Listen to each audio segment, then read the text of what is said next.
Vamos mergulhar em uma das narrativas mais fundamentais que existem.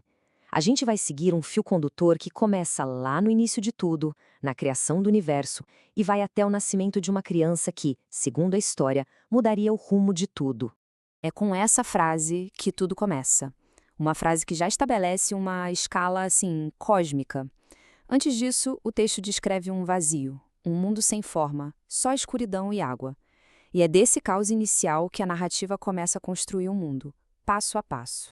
Certo. Então, como é que a ordem nasce do caos? A história se desenrola de um jeito bem metódico, sabe? Dia após dia. Existe um ritmo aqui. A cada etapa, uma frase se repete. A noite passou e veio a manhã.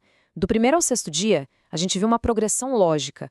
Primeiro, os ambientes são criados, a luz, o céu, a terra, e depois esses ambientes são preenchidos com seus habitantes. As estrelas, as aves, os animais. É uma construção bem deliberada em camadas. E aqui a gente chega ao clímax da Semana da Criação. O fascinante é a mudança no tom. Depois de criar mundos inteiros com uma palavra, a narrativa dá uma pausa, há uma deliberação. Façamos o ser humano. Isso sugere uma conexão única, um propósito especial para a humanidade no meio de toda essa criação. E a semana não termina com mais um ato de criação, mas com um ato de descanso. Isso estabelece um padrão, um ciclo, e declara o sétimo dia como sagrado. A criação está, enfim, completa. Agora é como se a câmera fechasse o foco. A gente sai daquela visão panorâmica da criação do universo e vai para um cenário bem específico, um jardim, no Éden, e seus primeiros habitantes. A escala muda do cósmico para o pessoal. E a criação do homem é descrita de um jeito bem diferente aqui. Não é mais uma ordem cósmica à distância, é um ato íntimo. Moldar o pó da terra, soprar a vida direto nas narinas. É um começo muito mais terreno, sabe? Muito mais pessoal. Bem no centro desse paraíso, a narrativa coloca uma escolha. Duas árvores importantes, mas uma única regra. O ponto crucial é esse. A liberdade é apresentada, mas com um limite. E essa tensão entre liberdade e obediência se torna a chave para tudo o que acontece depois. A solidão do primeiro homem é, então, resolvida. A narrativa usa essa imagem poderosa da costela para simbolizar não uma subordinação, mas uma conexão profunda, uma parceria da mesma essência. Como o próprio homem diz, osso dos meus ossos e carne da minha carne. Agora, o ritmo da história muda drasticamente. A gente vai avançar séculos, talvez milênios, passando por uma longa lista de nomes. Pode parecer só uma genealogia, mas na verdade é a corrente que conecta o início de tudo a um momento muito específico da história. A contagem começa com Abraão, o patriarca. A partir daqui, a repetição da palavra gerou cria um ritmo, como o tic-tac de um relógio histórico, passando a linhagem adiante. Abraão gerou Isaque. Isaque, por sua vez, gerou Jacó. Cada nome é um elo na corrente, uma peça fundamental nessa longa construção histórica que a gente está acompanhando. E então, a linhagem chega a um ponto de virada. Não é só mais um nome na lista, é o rei Davi. A realeza entra oficialmente na genealogia, marcando um pico na história de Israel e estabelecendo a promessa de um reino eterno. E aqui a gente vê o destino final de toda essa lista. Depois de dezenas de nomes, o funil da história se estreita até chegar a este ponto único: José, marido de Maria, de quem nasceu Jesus. Toda aquela longa genealogia serviu para levar exatamente a este momento. E veja só, essa não é uma lista aleatória.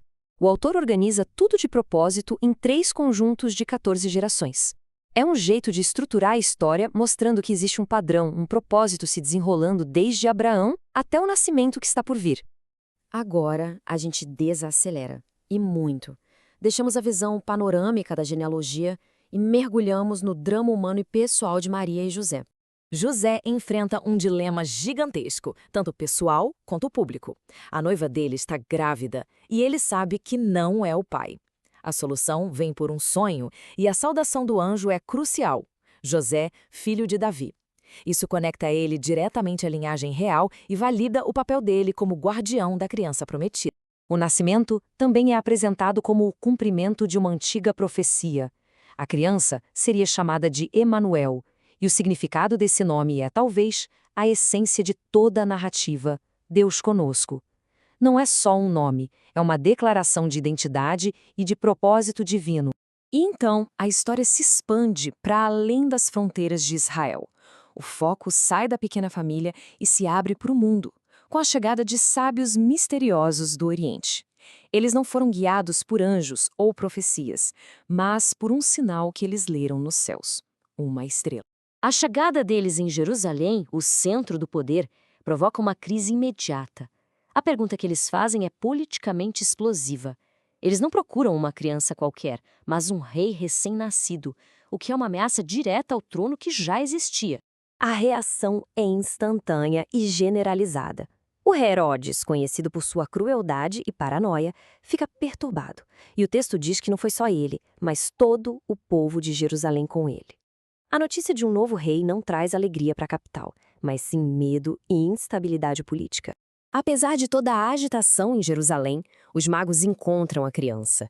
E os presentes que eles trazem são profundamente simbólicos.